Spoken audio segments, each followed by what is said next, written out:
Joining us from Tel Aviv is NBC News correspondent Matt Bradley. Matt, provided you and your crew in a safe location. Can you please tell us what's going on? We are hearing, right now, we are hearing outgoing missiles and we're hearing incoming missiles. So we're actually in the safe room right now. This on the left side of your screen, just so you know what we're seeing, we're seeing attacks striking Tel Aviv and outgoing. Now, we heard this from about 10 minutes ago. The Israeli military said that there were a series of missiles that were fired from Iran. This looks like the retaliation that we've been hearing broadcast by the Israeli military, by Prime Minister Benjamin Netanyahu. This is something that has been forecast for quite a while. It was very much anticipated, and now we're starting to hear quite a few explosions incoming. Guys? We can also see on the left side of your screen, we're watching the skyline now, and it looks like those Iron Dome interceptors, those are the smoke lines you're seeing coming up from Israel. Obviously, their job is to shoot down these munitions before they hit. They are very successful, but it only takes one or two to get through to cause some damage. Can you talk to us, Matt, about how concerned people are that if the Iranians fire enough, it's just sheer volume, that something is going to get through and people are going to get hurt? Yeah, I mean, I'm not actually entirely sure if what we're hearing are interceptions or if what we're hearing are impacts, but, you know, I'm with a bunch of people here who are veterans of this type of fighting, and it sounds as though what we are hearing, it could potentially, it's a lot. I don't know if it could overwhelm these systems. Prime Minister Benjamin Netanyahu said that there would be some kind of punishment from the Iranians when he spoke earlier. We heard from Ayatollah Khamenei. He's the supreme guide, the head of Iran. He said that there were going to be some sort of retaliation. Whether or not this will actually overwhelm Israel's formidable air defenses, that's yet to be seen. The fact of the matter is Israel has a three-ply system, and I think we're already hearing them coming into place. We're already hearing them in full effect right now as we speak, shooting some of these missiles and drones out of the air right now. So this is a very dangerous moment for this entire city and for all of Israel. It looks as though there are alerts all over the country right now. So, you know, and we're looking your guess is as good as mine whether or not Israel's formidable system will stand and deflect this. We're looking at smoke rising from the skyline on the left side of your screen. It's hard to tell at this point, and we're waiting for information whether that's off trails from Iron Dome, whether that's smoke from those collisions, or whether these strikes have hit something there in the city. Matt, I know you're in a safe place and it's hard for you to tell as well, but I want to ask you, is there a concern as Israel opens up or reignites a new front in this battle between Tel Aviv and Tehran, that the Israeli military, which is already involved in Gaza, which has already launched operations elsewhere, could get overextended, or is this a fight Israel says it's ready to have?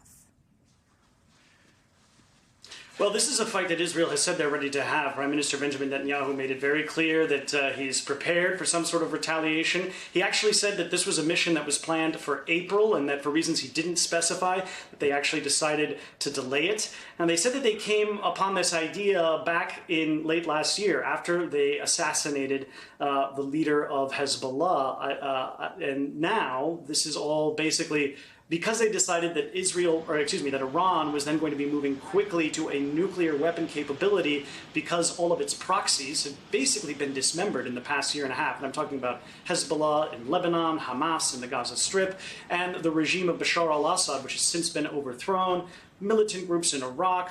All of these groups have either been completely destroyed, overthrown, or otherwise engaged. He said that they were convinced that Iran would move toward nuclear capability in a very fast fashion. That's why he said they needed to act now. But we've already seen the Israeli government has called up military reservists. They've sent them to fighting positions all throughout the country. So it looks as though this country, to the best of its ability, is ready to sustain, or believes it's ready to sustain, some sort of incoming punishment from the Iranians. Now, again, whether or not that will overwhelm its missile defenses, that's another question. Iran has never seen the kind of attack that Israel posed this morning, and Israel probably hasn't seen the kind of attack that the Iranians are about to retaliate with in the next couple of hours, days, or weeks. So it is very, very uncertain, and we don't really know whether or not Israel's formidable defenses will stand up. And Matt, we focused a lot on the physical damage and the concern around the nuclear sites, but that wasn't the end of this operation. There were also some very targeted attacks against senior IRGC leadership. The Israelis say they also took out the head of the IRGC Air Force. These are jobs that obviously put these individuals in the crosshairs for these kinds of attacks. But in addition, they took out, according to the Israelis, senior Iranian nuclear scientists.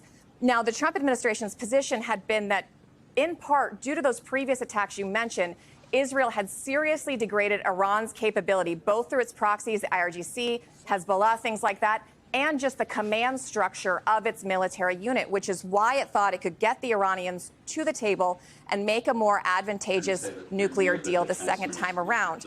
What does this do to those prospects? You heard on Iranian state TV, they said they're not coming to these scheduled talks with the Americans in Oman this weekend.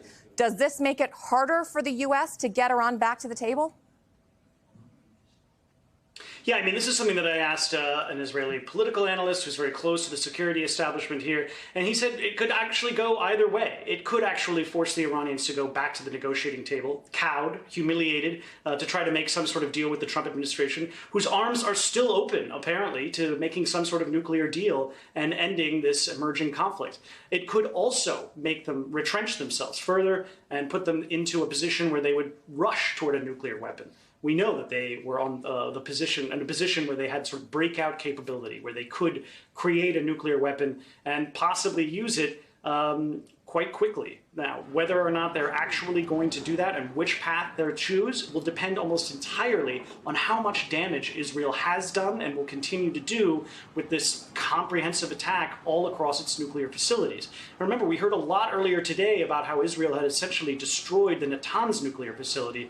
But it was only just in the past couple of hours that we started to hear about how the Israelis had attacked the Fort Dove facility. Now, this is one that is tucked deep inside a mountain. It's much harder to reach. But we had just heard from Iranian state news agencies saying there had been explosions around that facility later in the day, hours after the attack started.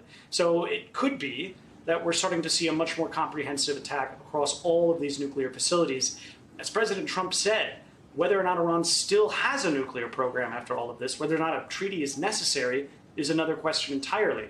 Now, this analyst that I spoke with today, again, who's close to the security establishment and who has dealt with a lot of intelligence in the region, he also said that Iran could kind of retrench itself back into its posture from back in the 1980s, before it had fully developed all of these proxy groups throughout the region. And that is basically, it could finance or plan terrorist acts against Israel itself or against Israeli diplomatic and military installations outside of Israel, and against American targets, against Jewish targets like synagogues. This is something that is another possibility. Again, all of this is going to depend on the extent and the depth of the damage that we see coming out of this fight, which, as Keir mentioned, is still very much ongoing. We're still seeing this happening. We're still seeing new lists, new names of people who have been killed. Esmail Ghani, who's one of the heads of the IRGC, he is the head. He was just killed, according to the Israelis. As you mentioned, the upper echelon of the entire Islamic Revolutionary Guard Corps Air Force, they were wiped out in a single strike as they were meeting all together underground. You mentioned the three main commanders of the Iranian military. They were all killed. 5 top nuclear scientists, apparently, according to the Iranians, along with some of their family members, were killed. And Iran's anti-aircraft capabilities and its ballistic missile capabilities. So when we're talking about retaliation, it really is a big question about whether or not Iran is going to have the muscle to be able to retaliate in a big way. We're starting to hear that now. And once we get out of here, we'll be able to have a look at just how bad the damage was and just where Iran stands in terms of its military capabilities.